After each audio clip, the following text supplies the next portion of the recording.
Bonjour à tous, Denis de Passion Trading. J'ai voulu enregistrer cette vidéo sur NinjaTrader parce que lorsqu'on découvre NinjaTrader, ou même déjà quand on est utilisateur de NinjaTrader depuis plusieurs jours ou semaines ou mois, ce que je remarque c'est que dès qu'on fait l'installation, en fait, on se retrouve avec un graphe que vous voyez sous les yeux. Donc un graphe très simple évidemment, avec simplement une grille et bien sûr aucun indicateur et surtout aucun élément. Donc la première chose que moi voilà, je voulais partager avec vous, c'était que j'avais rajouté un certain nombre d'éléments qui me paraissent pour moi indispensables et à la limite, quel que soit le setup que vous utilisez, votre setup ou votre stratégie, et même si vous êtes déjà utilisateur de NinjaTrader, peut-être que vous avez déjà des indicateurs, mais là ce que je vais vous montrer, c'est effectivement dedans il y a quelques indicateurs, mais il y a aussi d'autres éléments, moi qui me paraissent indispensables, en tout cas sur lesquels je ne peux pas me passer quand je trade avec NinjaTrader. Donc la première chose déjà, c'est au niveau du prix.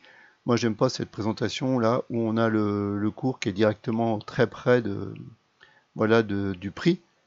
Et donc du coup, pour ça, on peut le décaler un tout petit peu. Il suffit de mettre de la marge ici et de rajouter, admettons, 150. Donc là, je vais faire appliquer. Donc voilà, maintenant, bah, ça me permet d'avoir un peu, voilà, une visibilité, de ne pas avoir les yeux collés contre cette axe.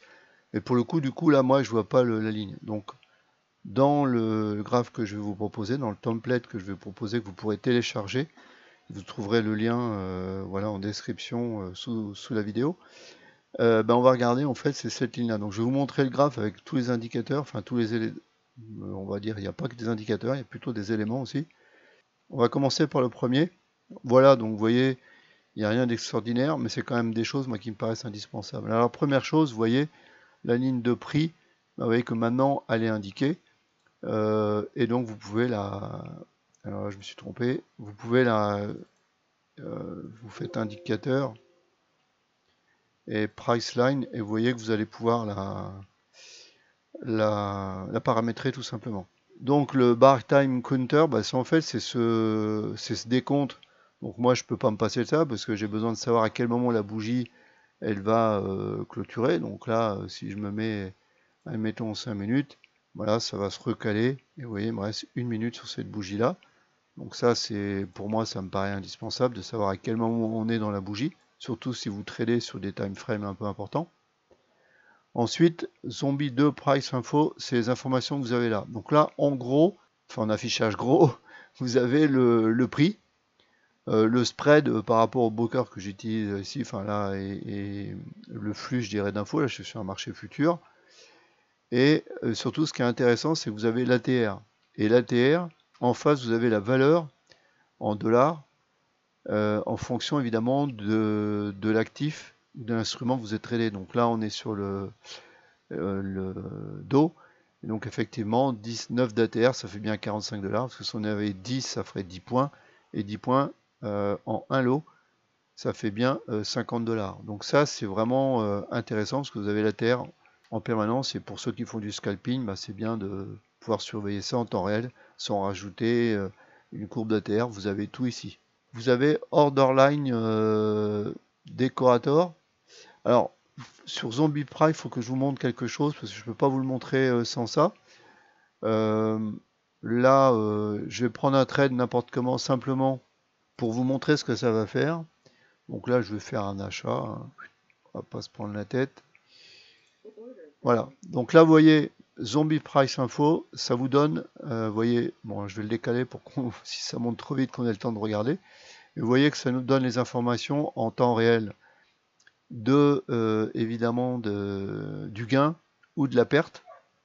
Et tout l'avantage, bah, c'est qu'effectivement, là, j'avais mis, j'ai paramétré un TM stratégie pour qu'on ait la ligne de stop loss ou la ligne de TP, si on la met sur le point pivot ici, par exemple. Voilà, et là vous voyez en temps réel, ça, ce qui fait ça, c'est exactement, c'est cet indicateur-là qui s'appelle Zombie 2 Price Info. Ensuite, vous avez Orderline Decorator, bah, c'est ces indications-là qui sont rajoutées en phase. Donc c'est intéressant aussi, parce que vous voyez que là, par exemple, mon TP, je l'ai mis à 30 ticks, et que si ça va jusqu'à mon TP, bah, je ferai 150 balles. Et là, vous voyez en direct, vous voyez le stop loss. Si, admettons, je vais décaler un tout petit peu, admettons que si on va chercher le TP encore un peu au-dessus, sur le point pivot qui suit, eh bien, on va voyez, ça ferait 220. Et après, mon stop loss, si je dis stop loss, on le met carrément en dessous du plus bas, bon, ça nous fait du moins 550. Si je le remets, admettons, sous cette bougie-là, et bien voilà, on aura le prix. Donc, enfin, oui, la perte, moins 55. Donc ça, ces indications-là, c'est Orderline Decorator. Bon, j'ai clôturé le trade. Voilà. Ensuite, vous avez les points pivots. Donc, vous avez des points pivots daily. Donc, moi, par défaut, j'ai un code couleur.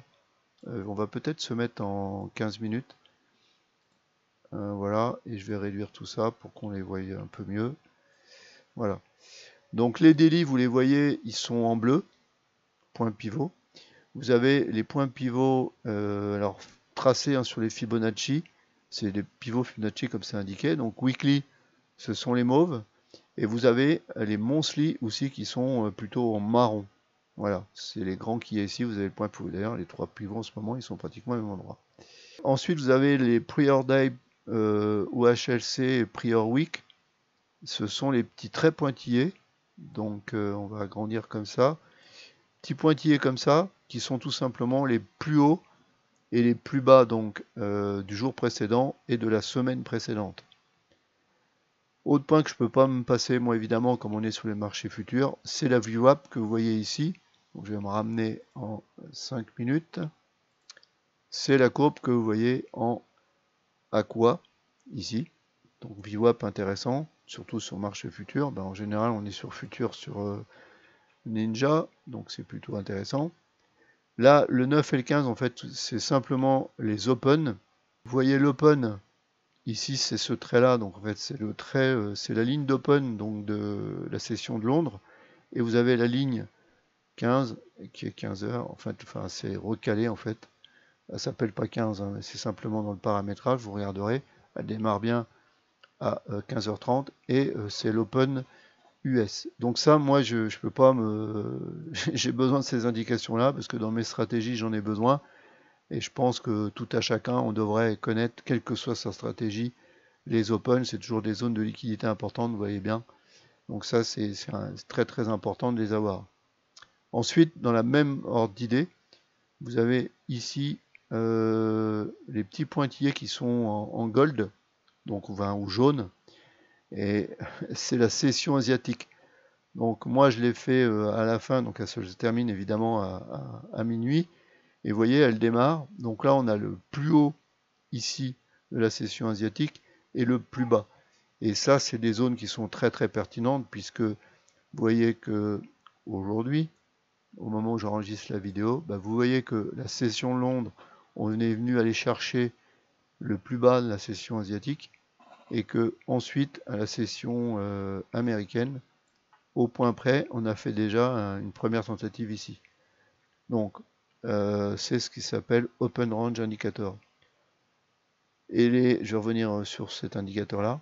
Et vous avez BZ, BZ, tout ça. Et c'est tout simplement les lignes verticales. Donc ici, c'est la fin de la session asiatique, donc 8 heures. Alors c'est la fin de la session asiatique ou le début de la session de Francfort. Là, vous avez le début de la session de Londres. Et ensuite, le premier trait gris, c'est l'ouverture du pré-market US. Et moi, j'aime bien l'avoir. Parce que souvent, le mouvement qui est impulsé pendant le pré-market nous donne souvent la tendance qui va se passer dans la saison américaine. Ensuite, bon, c'est pas toujours le cas, mais ça donne des indications intéressantes de pré-market. Pour ça que vous l'avez à 14h30. Et puis, bien sûr, vous avez, comme je disais ici, l'open de 15h30 avec le trait vertical et surtout le trait orange qui signifie que là, c'est vraiment à ce moment-là que le cours...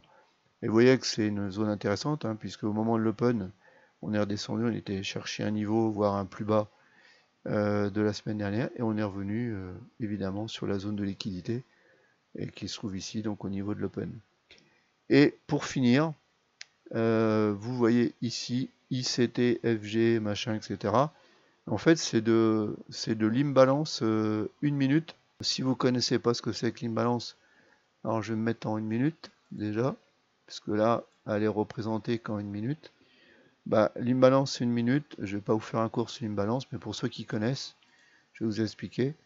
C'est l'espace qu'il y a, vous voyez, cette mèche-là sur cette bougie-là. Elle s'arrête, elle ne recouvre pas complètement cette grande bougie verte. Et la mèche de la bougie, la troisième bougie, on va dire, elle descend que jusque là. Donc l'espace où la bougie finalement elle n'est pas recouverte par la bougie précédente et la bougie qui suit, ici cette zone on appelle ça IFG enfin, en anglais ou alors imbalance en français. Donc vous voyez que ça génère de l'imbalance ici. Là on en a généré ici. Là on en a là. Là on en a eu de là jusque là. Mais vous voyez que le cours il est revenu justement recouvrir pratiquement toute l'imbalance qu'il y avait là. Et donc maintenant il n'en reste que ça on va dire. Donc moi je me sers dans ma stratégie pas mal de l'imbalance, parce que ça donne souvent des bonnes zones de pêche. On revient généralement dessus, on vient combler justement cette imbalance. Donc bon, c'est pas, cette vidéo n'a pas pour but de vous expliquer une stratégie, ma stratégie en détail, mais en tout cas, quelle que soit la stratégie que vous utilisez, le setup que vous utilisez, je pense que si vous découvrez ou si vous connaissez déjà l'imbalance, vous savez que c'est quand même un point, un élément important à prendre en compte dans sa méthode de trading. Voilà, j'ai fait le tour, vous voyez, ça ne surcharge pas forcément le graphique et ça remet pas du tout en cause votre propre stratégie et votre propre setup, mais je pense que ça ajoute des éléments d'information, moi, qui me paraissent indispensables. Voilà, donc merci de liker cette vidéo, merci de vous abonner à la chaîne si vous avez trouvé ça pertinent et si vous trouvez les autres vidéos que je peux produire intéressantes. Et puis vous trouverez le lien en description pour télécharger à la fois donc les indicateurs, les éléments là que je viens de donner sur le graphe, et puis qu'est-ce que j'ai dit, et le template. Et bien sûr, quand vous aurez tout installé, tout ça, je vous explique après sur le lien de téléchargement comment installer. Et vous pourrez vous amuser à modifier les paramètres, les couleurs. Évidemment, vous savez très bien que dans Ninja, tout est paramétrable en termes de couleurs, de taille, etc., etc. Voilà, je vous dis à bientôt pour une prochaine vidéo. Ciao, ciao.